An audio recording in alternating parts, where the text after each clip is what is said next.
Ako si Daniza Lopez, hatid sa inyo ang mga pinakamainit na balita sa bansa dito sa News Force. Sa ulo ng mga balita, estado ng Bulkang Taal, tinututukan kasunod na kamakailang pagbuga ng asupre.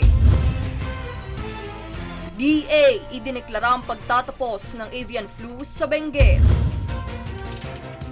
PBBM, inatasan ng DSWD na palakasin ng 4-piece bilang tugon sa inflation. Philippine Air Force, muling nakatanggap ng aircraft mula sa Estados Unidos. DepEd, layong ibalik ang orihinal na calendar year sa mga eskwelahan.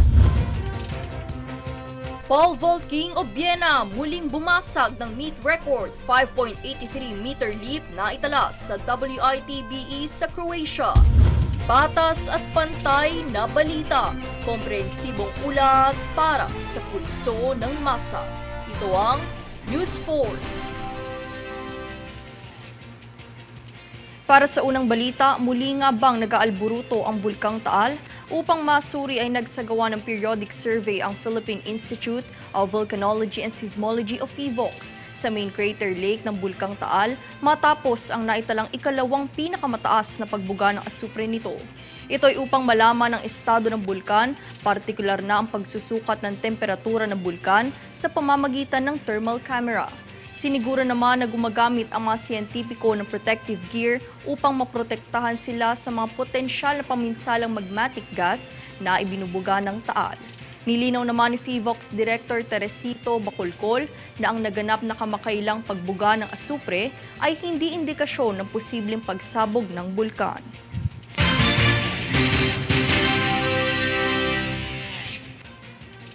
Sa ibang sakuna sa nagdaang landslide na nangyari sa Maco, Davao de Oro, ay agad na iniabot ng Department of Social Welfare and Development o DSWD ang tulong sa mga residenteng apektado.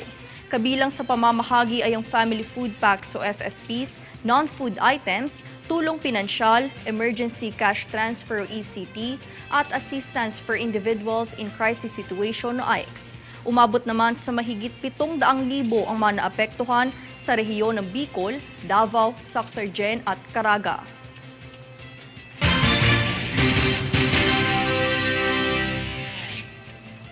Sa ibang issue, dahil sa tumataas na bilang ng mga Pilipinong walang investment, hinikayat ng Department of Finance o DOF ang mga mamamayan na maging bahagi nito. Narito si Jade Buhoy para sa balita. Hinikayat ng Department of Finance o DOF ang mga Pilipino na mag-invest dahil sa mga benepisyong dulot nito. Subalit ayon sa datos ng ahensya, mayroong 75% ng mga Pilipino ang hindi nag-i-invest.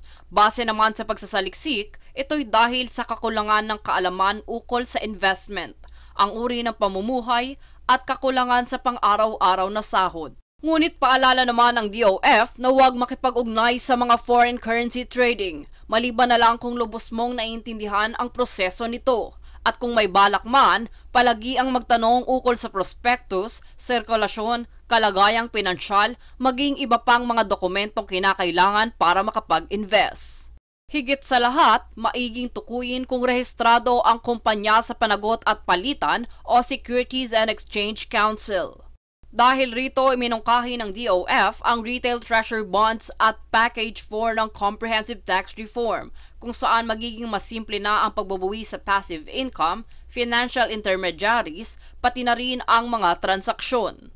Hinikayat rin ng DOF ang mga nagdanais mag-invest na tumungo lamang sa kanilang official page upang malaman ang higit pang impormasyon ukol rito.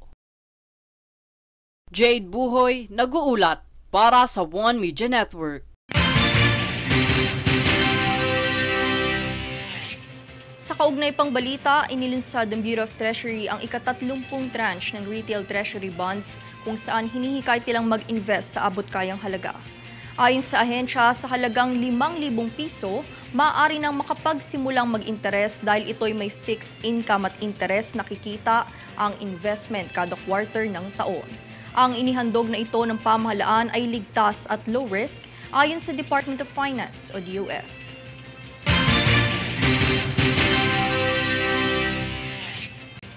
Sa ibang balita naman, nakapagtala ng higit 348,000 aplikante ang COMELEC isang linggo matapos muling buksan ang voter registration para sa 2025 midterm polls. Sa tala, nangunguna pa rin ang rehiyon ng Calabarzon sa may pinakamaraming bilang ng mga nagnanais na maging botante. Bukod sa aplikasyon, tumatanggap din ng COMELEC ng mga aplikasyon para sa paglipat ng rehistrasyon mula sa ibang lungsod, munisipyo at distrito, paglipat ng pagpaparehistro mula sa ibang bansa patungo sa lokal, pagwawasto ng mga entry o pagbabago ng katayuan at muling pagsasaaktibo.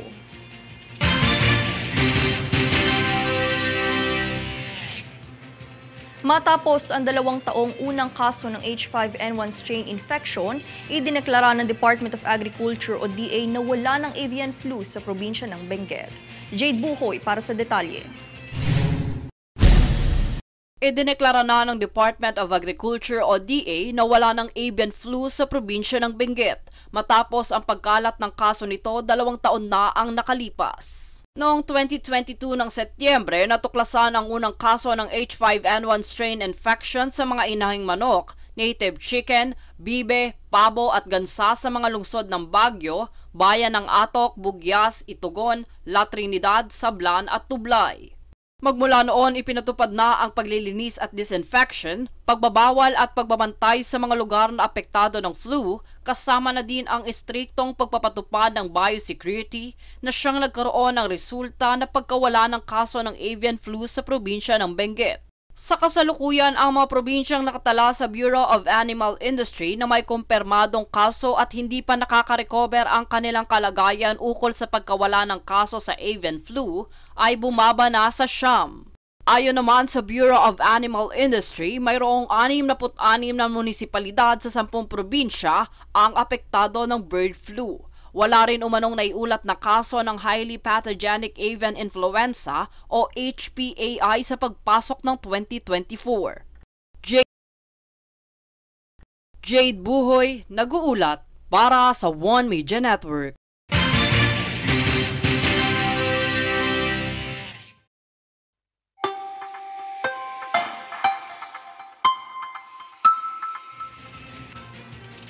Sa ating ulat panahon, makakaapekto ang easterly sa silangang bahagi ng bansa. Posibleng flash floods ang aasahan sa Southern Leyte, Dinagat Islands, Surigao del Norte at Surigao del Sur. At bahagyang maulap na papawiri na may pulo-pulong mga pag-ulan o pagkidlat pagkulog naman sa Metro Manila at natitirang bahagi ng bansa.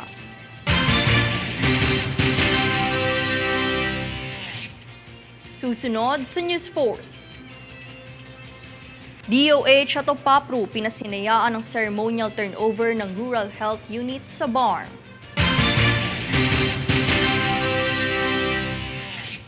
PCG na-recover ang mga kahon ng hinihinalang smuggled cigarettes sa Palawan.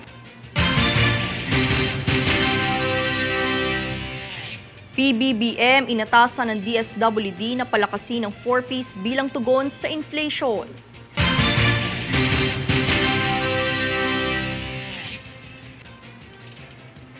Manatiling nakatutok para sa higit pang mga balita sa pagbabalik ng News Force.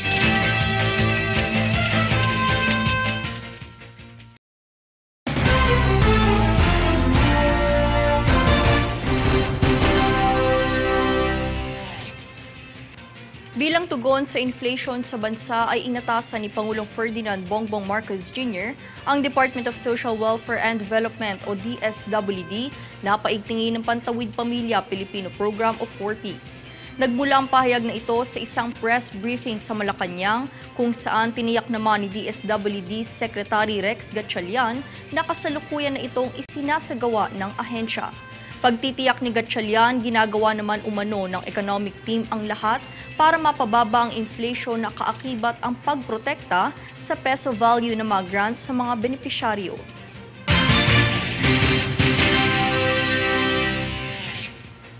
Nilinaw na ni Congressman Erwin Tulfo ang alegasyong ginagamit ang ACA program sa pangangalap ng pirma sa People's Initiative.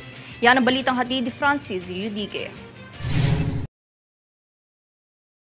Pinabulaanan ni Congressman Erwin Tulfo ang umuugong na alegasyon na ginagamit ang AKAP program o Ayuda sa Kapos ang Kita program sa pangangalap ng pirma para sa isinusulong na People's Initiative. Aniya, bago pa man isinulong ang Charter Change at People's Initiative ay nagsisimula ng pag-aralan ang nasabing programa ng DSWD. Sa katunayan, bilang siya ang dating DSWD Secretary, sa kanya pa nanggaling ang ideya ng pangalan ng programa kung saan mariin niyang iginiit na para ito sa pangangalap ng pirma. Paliwanag ni Congressman Tulfo, dahil nakatuon ang pansin ng DSWD sa poorest of the poor, ay tututukan naman ng programang AKAP ang mga may kayang Pilipino na kinakapos ang sahod para sa pang-araw-araw na gastos. Aniya, binibigyang pansin ng programang ito ang mga pamilyang hindi gaano kahirap at hindi rin gaano kayaman na ang kita ay 23,000 lamang pababa. The purpose nung AKAP po is maganda po yung intention para po sa mga kababayan natin na hindi naabutan ng tulong, waiter, driver, janitor, secure, etc. Sila ho yun na kahit paano maparamdam naman na kasama lagi sila, inclusive sila. Kaya naman ikinagulat niya ang paglutang ng AKAP program kaugnay ng People's Initiative. AKAP po, hindi po pwede ang congressman mamigay, hindi po pwede kung sino. Ang tanging magbibigay lang po niyan ay DSWD. Panawagan ni Tulfo kung sino man ang makakapagpatunay na ginagamit ang programa para manuhol ay handa siyang patutuhanin ang mga alegasyong ito. Francis Riudique, nag-uulat para sa One Media Network.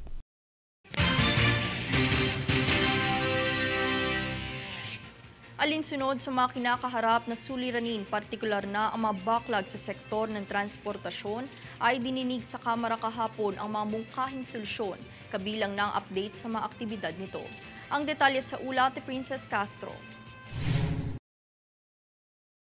Tinalakay sa Kamara ang ilan sa mga agenda at backlogs ng transportation sector, partikular na ang budget na kakailanganin, update sa driver's license at distribution sa 2023 at 2024 license plates.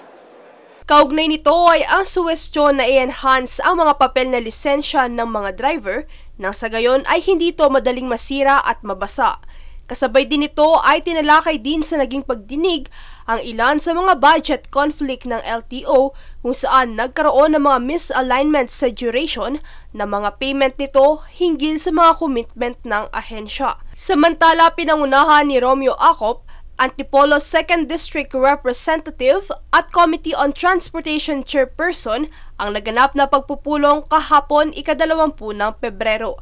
Ilan sa mga dumalo sa pagpupulong ang Land Transportation Office o LTO, Department of Transportation o DOTR, Department of Budget and Management o DBM, Department of Interior and Local Government o DILG, at Department of Information and Communication Technology o DICT.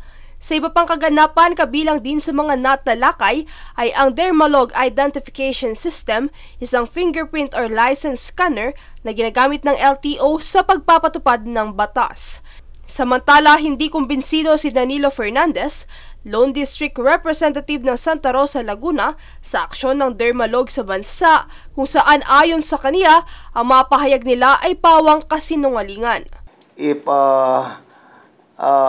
we will be allowed to ask these people who are transacting business with our country to be truthful in all your manifestation in this committee. Kasi hindi porket foreigner kayo, ay sasantuhin kayo ng hearing na to. Because napakasimple naman ang pinag-uusapan natin. They cannot access with all the programs that they wanted to be beneficial to our people. Mari naman itong pinabulaanan ng Dermalog kung saan tugon nila, malaki ang respeto nila sa Pilipinas at ginagawa lamang nila ang sistemang ito para sa kapakanan at seguridad ng mga mamamayan sa bansa. Samantala, magkakaroon pa ng panibagong pagdinig para sa Dermalog at LTO sa mga susunod na linggo upang talakayin at tapusin ang mga agenda na kailangang pag-usapan ng dalawang panig. Mula rito sa lungsod ng Quezon, Princess Castro, nag-uulat para sa One Media Network.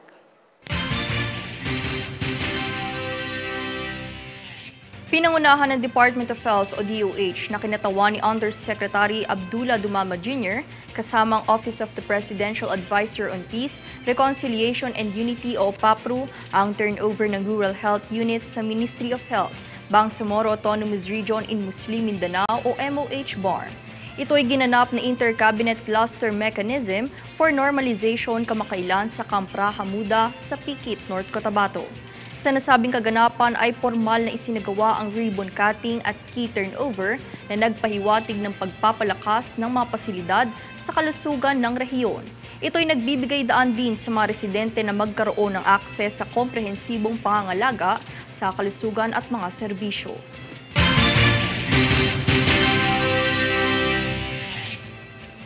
Samantala, muling ipinaalala ng Land Transportation Office o LTO sa Camiguin na sumunod ang publiko sa batas trapiko. Ito ay upang mabawasan ang kaso ng mga aksidente sa daan. Panoorin ang buong balita. Bagamat minsan ay walang law enforcer na nagbabantay sa daan ay binigyan diin ng Land Transportation Office o LTO sa Camiguin na mahalaga pa rin na sumunod ang publiko sa batas trapiko.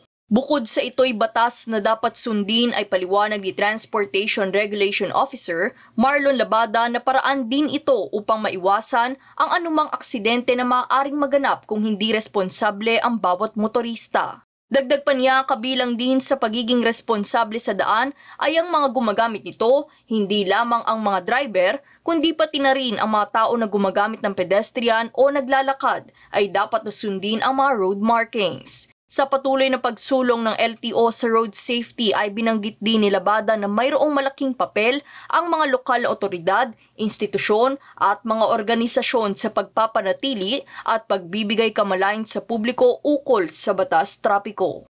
Daniza Lopez nag-uulat para sa One Media Network.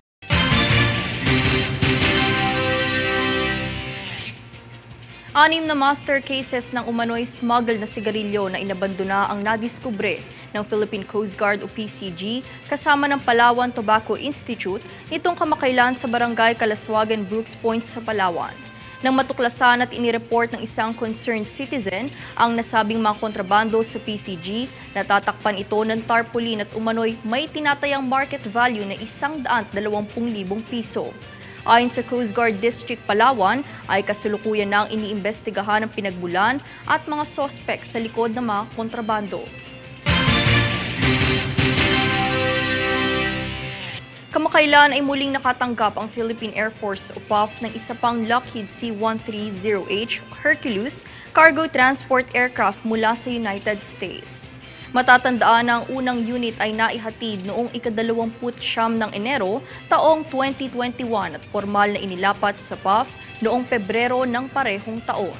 Ang nasabing aircraft ay tutulong sa humanitarian aid, disaster relief efforts at iba't ibang military mission bilang karagdagan sa pagpapalakas ng mga asset ng PAF ng cargo airlift aircraft.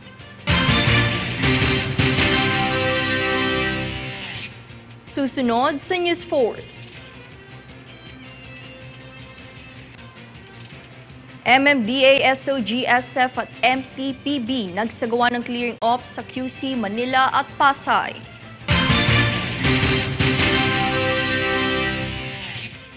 DepEd, layong ibalik ang orihinal na calendar year sa mga eskwelahan.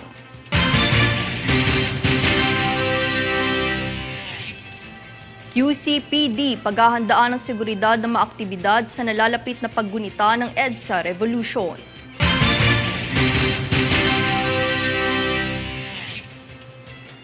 Manatiling nakatutok para sa higit pang mabalita sa pagbabalik ng News Force.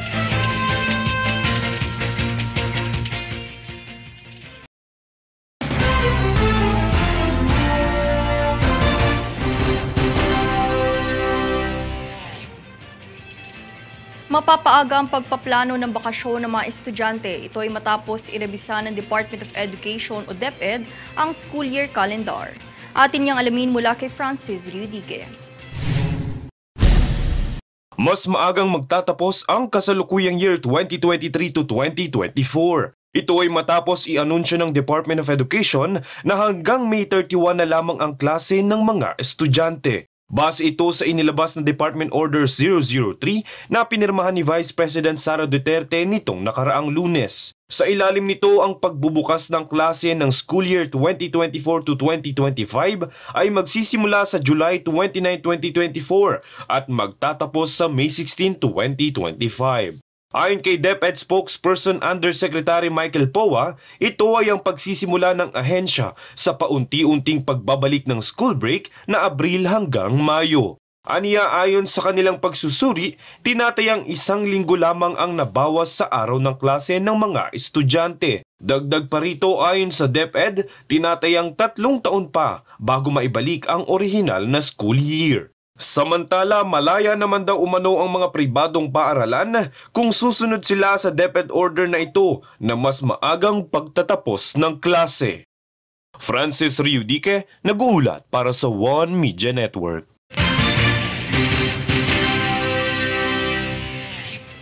Sa ibang ahensya, sa patuloy na operasyon ng Metropolitan Manila Development Authority o MMDA Special Operations Group Strike Force, nagsagawang muli ng isang clearing operation ang grupo sa malansangan sa Metro Manila. Katuwang ang Manila Traffic and Parking Bureau, ilang motorista at sasakyan ang natikitan at nato dahil sa iligal na pagparada sa malansangan sa lungsod ng Quezon, Pasay at Maynila. Sa naganap na operasyon, layo ng ahensya na alisin ang sagabal na mga sasakyan sa mga gilid ng kalsada upang mapaluwag at mapabilis ang daloy ng trapiko.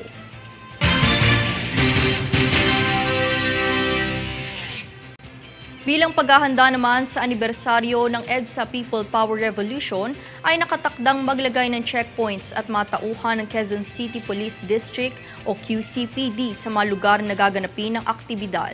Narito ang buong detalye.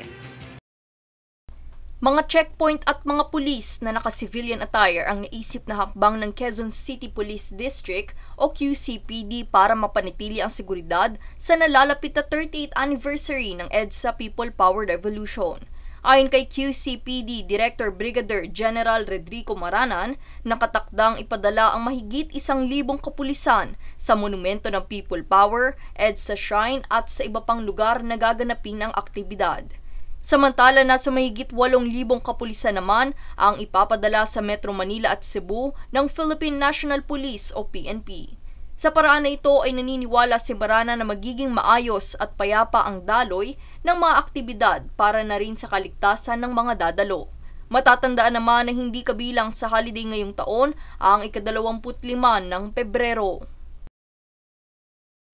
Daniza Lopez, nag-uulat para sa One Media Network.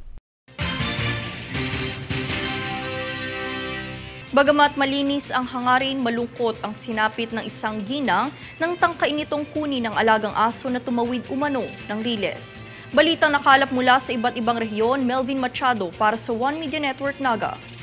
Nasa Bicol Medical Center ngunyan ang sarong misis na pinag-oobserbaran matapos makatalsik asin mahagop subuot kan mag-agi ang tren sa tungod kang sa edang tindahan sa Zone 6 Barangay Concepcion Pequeña, Ciudad kang Naga kang Lunes na aga petsa 19. Istorya kan aki kang misis na habo na maghampang sa kamera nakabutas sa pagkagakakod ang ataman nindang ido asin nagbalyo sa Riles. Susug sa nakahiling kang hari pang tren day man subot pinagkoatulos kang saing ina ang ido sa paghandal na baka may mangyari, alagad kang haranin ang tren, digdi na subot pinurbaran kang sayang ina na dulukon ng ido. Sabi daw po, lumabas po yung mama ko kasi ikakatch po yung aso po namin na nakalabas.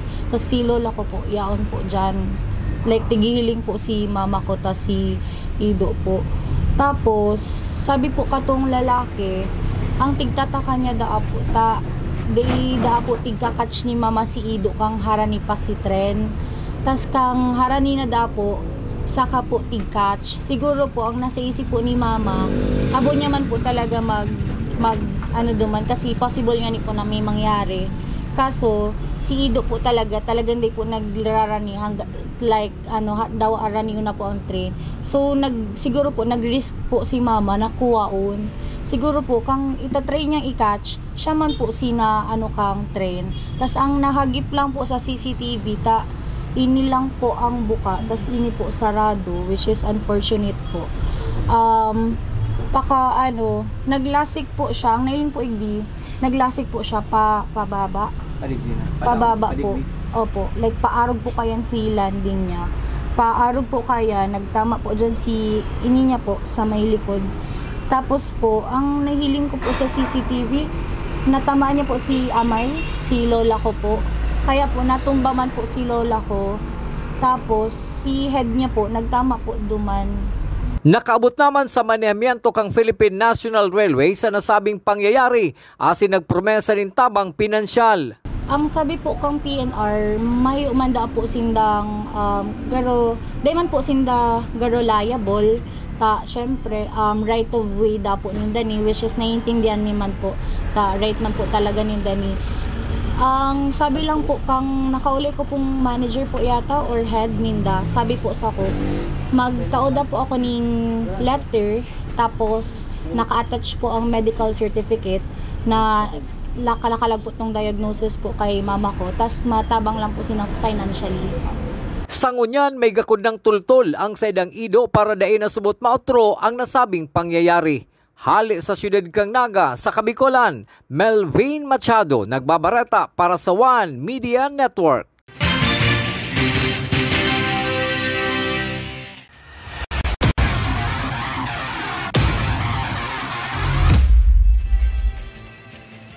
Balitang sports, umarangkadang muli si Philippine Pride at Paul Vault King EJ Obiena sa kamakailang World Indoor Event sa Croatia kung saan muli itong bumasag ng sariling record sa kanyang 5.83-meter leap. Ang buong kaganapan tunghayan yan sa ulat ni Princess Castro. Matapos ang mga naitalang makasaysayang record noong nakaraang mga taon, ay muling bumasag ng sariling meet record ang world number 2 pole vaulter na si EJ Obiena matapos talunin ang 5.83 meter sa Memorial Josip Gasparak World Athletics Indoor Tour Bronze event sa Osijek, Croatia. Sa naganap na bronze event, sinimula ni Obiena na i-clear ang bar sa 5.51 meter leap na sinigundahan ng 5.73 meters para sa kaniyang ikalawang pagsubok, habang sinundan nito ng kaniyang new meter record na 5.83 meter leap. Samantala, sinubukan pa ng Paris Olympic qualifier na talunin ang 5.93 meters, ngunit bigo itong magawa. Sa kabilang banda, ang runner-ups ng kompetisyon na nakatunggali ni Obiena ay sina Pedro Buaro ng Portugal na nakapagtala ng 5.73 meters na nag-uwi ng pilak na medalya. Habang ang American pole vaulter na si Olen Trey Wates naman ay nakakuha ng bronze sa kaniyang 5.61 meter leap. Para sa mga aabangan pang laban ng prominenteng pole vaulter ng bansa ay ang Staff Indoor sa Berlin, Germany sa Biyernes, ika-23 ng Pebrero at World Indoor Championships sa Glasgow, Scotland sa ika-3 ng Marso. Samantala, patuloy pa rin ang pag-eensayo ng Filipino Olympian para sa most anticipated event ng taon na 2024 Paris Olympics. Matatandaan ding na mayagpag ang pangalan ni Obiena noong 2023 kung saan siya ang kauna-unahang Pilipinong naisali sa listahan ng mga Paris 2024 qualifiers. Princess Castro, nag-uulat para sa One Media Network.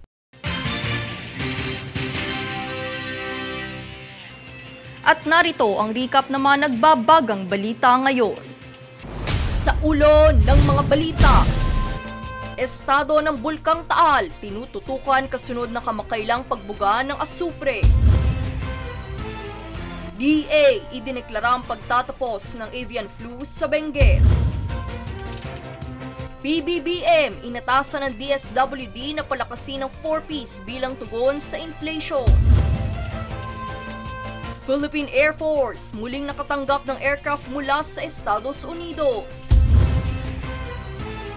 DepEd, layong ibalik ang orihinal na calendar year sa mga eskwelahan. Paul Vault King Obiena, muling bumasag ng meet record 5.83 meter leap na italas sa WITBE sa Croatia. Patas at pantay na balita, komprehensibong ulat para sa pulso ng masa. Ito ang News Force. At yan ang pinakamainit na mga balita ngayong araw. Manatiling nakatutok sa aming mga ulat at updates sa aming Facebook page, facebook.com/OneMediaNetwork. Ako si Daniza Lopez at ito ang News Force.